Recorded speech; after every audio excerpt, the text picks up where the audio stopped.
মত ক্ষমতায় আসলে নাকি মুরসির মতো পশ্চিমারা তারে ফেলায় দেবে, এটা বিএনপির কেউ কেউ কইতেছে। কথাটা যে খুব বাড়ায় বলতেছে তা না, ঘটনা তো এটা ঘটিছেই।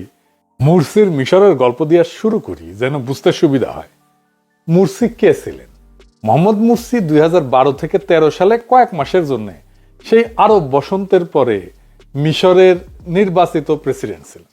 তার দল মুসলিম ব্রাদারহুড, জামাতের মতোই একটা ইসলামী দল ছিল। এই মুরসিরা ফেলায় দেয় আর্মি, তারপরে মৃত্যুদণ্ড দেয়, জেলে ভরে, তারপরে আবার পুনর্বিচার চলাকালীন সময়ের মধ্যে তার মৃত্যু ঘটে। মিশরের মুসলিম ব্রাদারহুড খুবই জনপ্রিয় রাজনৈতিক দল ছিল, সমাজের গভীরে তার বিস্তৃতি ছিল, অনেক পুরানমার ঐতিহ্যবাহী সংগঠন ছিল। তার উপরে মুসলিম ব্রাদারহুডের জামাতের মতো 71-এর কালিমা ছিল না। তারপরেও তারা তাদের পতন ঠেকাইতে পারেনি। কেন পারেনি? মুসলিম ব্রাদারহুড কেন তাদের পতন ঠেকাইতে পারেনি, এইটা জানা দরকার। জামাত ইসলামী বাংলাদেশে ভোটে জিতে যদি সরকার গঠন করে, তারপরে কি করলে টিকে থাকতে পারবে আর কি করলে মুরসির মতো হুড়মুড় কইরা পড়ে যাবে, সেটা একটু বিস্তারিত বুঝে দেখা দরকার। আসেন সেটা একটু বুঝে দেখি। রাষ্ট্র চালানোর সময় শুধু ধর্মের কথা বললেই হয় না, ক্ষমতার ভাষাও জানতে হয়। বিশ্ব রাজনীতি একটা হাট বাজারের মতো। যার পকেটে বেশি টাকা, যার হাতে পুলিশ, যার মিডিয়া, সাহিত্য, স্কুল, ইউনিভার্সিটির দখল, সেই সত্য বয়ান তৈরি করে। সেই বলে সত্য কোনটা, সে বলে সন্ত্রাসী কে, কে বলে কোনটা ঠিক কোনটা বেঠিক, এই সব কিছুই ঠিক করে। জামাত যদি ক্ষমতায় আসে, তারা দুই ধরনের শত্রু ভাবাপন্ন দুনিয়ার মুখোমুখি হবে। এক ইন্ডিয়া, পাশের দেশের মোটা ভাই, নিজের সাইজ, সেনাবাহিনী, মিডিয়া, স্বার্থ, বাংলাদেশের ভিতরে তার সব লেসপেন্সার, দিল্লি স্টার, পন্দের আলো, সিপিবি, বাম, মির্জা ফখরুল, সব ইন্ডিয়ান মাল, সব নিয়ে বসে আছে। আর পশ্চিম, আমেরিকা, ইউরোপ, যারা টাকা দেয়, আন্তর্জাতিক মিডিয়া চালায়, বিশ্বব্যাংক, IMF চালায়, জাতিসংঘ চালায়, যুদ্ধ করে, নিষেধাজ্ঞা দেয়। এর মধ্যে প্রফেসর ইউনূস আছে ট্রান্সপারেন্সি ইন্টারন্যাশনাল, আছে ব্র্যাক, সিপিডি, দূতাবাস, বাঙ্গু, সুশীল এলিট, যাদের মুখ বাংলাদেশের পশ্চিমে, বাংলাদেশ যাদের উপনিবেশ।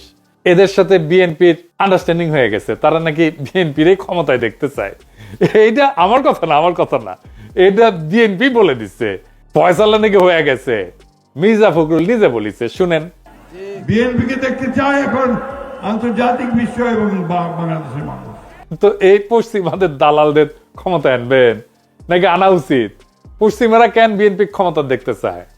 তারা ঠিক যেই কারণে হাসিনা ক্ষমতায় দেখতে চাইতো, ঠিক একই কারণে তারা বিএনপিকেও দেখতে চায়, যেন তাদের তালুকদারি বাংলাদেশে কায়েম থাকে। তো এই দুই পক্ষের কাছেই ইসলামিস্ট পার্টি মানেই সন্দেহ। তারা ভাবে এরা ক্ষমতায় আসলে শরিয়া আইন চালু করবে, জঙ্গি বানাবে, ঝাঁকে ঝাঁকে নারীর অধিকার থাকবে না, তাদের লেখাপড়াই করতে দেবে না, ঘরের মধ্যে আটকে রাখবে, সংখ্যালঘুরা মায়ের খাবে সকাল সন্ধ্যা 2 বার। তাই জামাতের প্রথম কাজ হইতেছে এমন পরিস্থিতি তৈরি করা, বলবে আমরা সন্ত্রাসী না, সন্ত্রাস আমাদের পথ না, আমরা গণতান্ত্রিক, আমরা আধুনিক, আমরা স্মার্ট, আমরা শান্তিপূর্ণ দুনিয়ার নর্ম মেনে চলা গণতান্ত্রিক ইসলামী সরকার। এটা প্রমাণ করা কিভাবে করবে?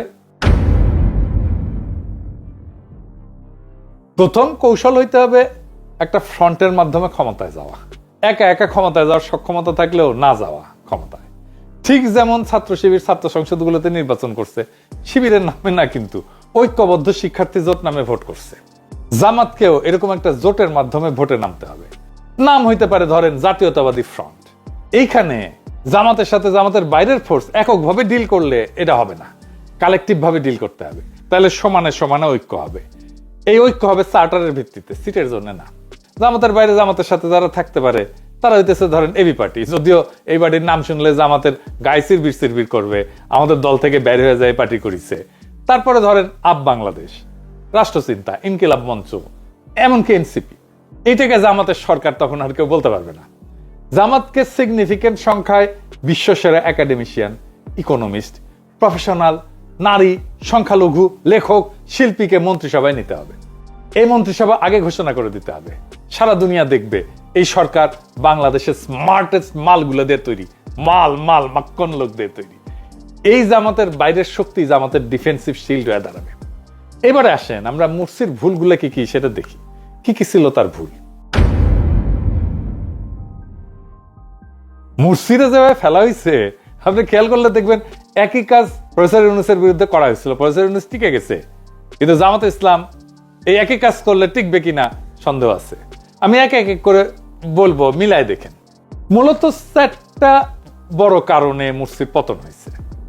1 নাম্বার, রাষ্ট্রযন্ত্র পুরোপুরি তার বিপক্ষে ছিল। মানে মিশরের প্রশাসন, বিচার বিভাগ, পুলিশ, সেনাবাহিনীর বড় অংশ দশকের পর দশক ধরে মিলিটারি এলিটদের হাতে ছিল। বাঙ্গুল্যান্ড যেভাবে সিভিল মিলিটারি ব্যুরোক্রেসি আর এলিটদের হাতে। মুরসি নির্বাচিত হইলেও এই রাষ্ট্রযন্ত্রগুলো তাকে মানতে চায়নি। সেনাবাহিনী তাকে সন্দেহ করত, মনে করত যে এই ইসলামপন্থী সরকার তাদের ক্ষমতা কমাবে। বিচার বিভাগ পুরানো শাসকদের অনুগত ছিল। আদালত মুরসির অনেক সিদ্ধান্ত বাতিল করে দেয়।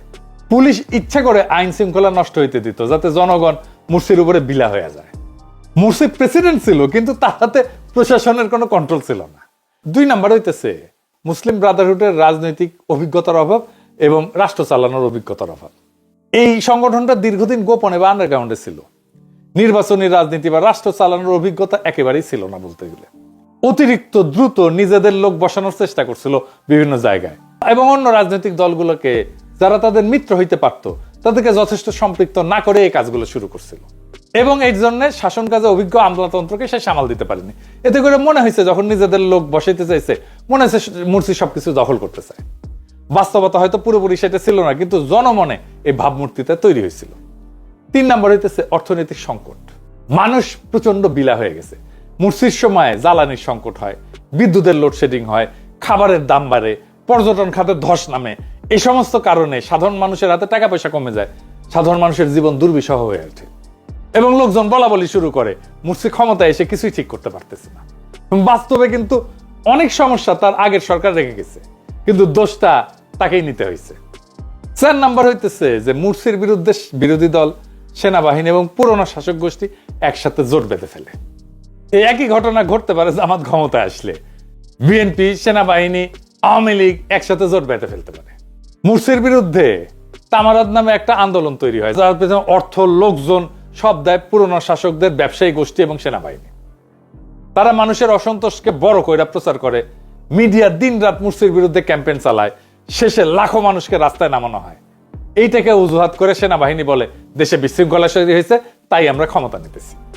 এইভাবেই 2013 সালের 3রা জুলাই মুরসিকে সরায় ফেলা হয়। আন্তর্জাতিক রাজনীতিরও ভূমিকা ছিল।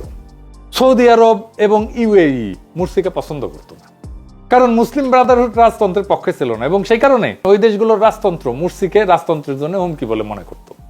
এটা ছাড়াও ইসরায়েল মুসলিম নীতিকে সন্দেহের চোখে দেখত, দেখাটাই স্বাভাবিক।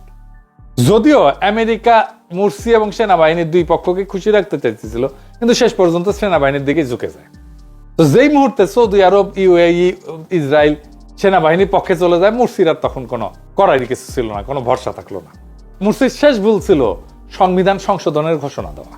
মুরসি ক্ষমতায় আসতে ভোটে জিতে, এবং এই সংবিধানের অধীনেই।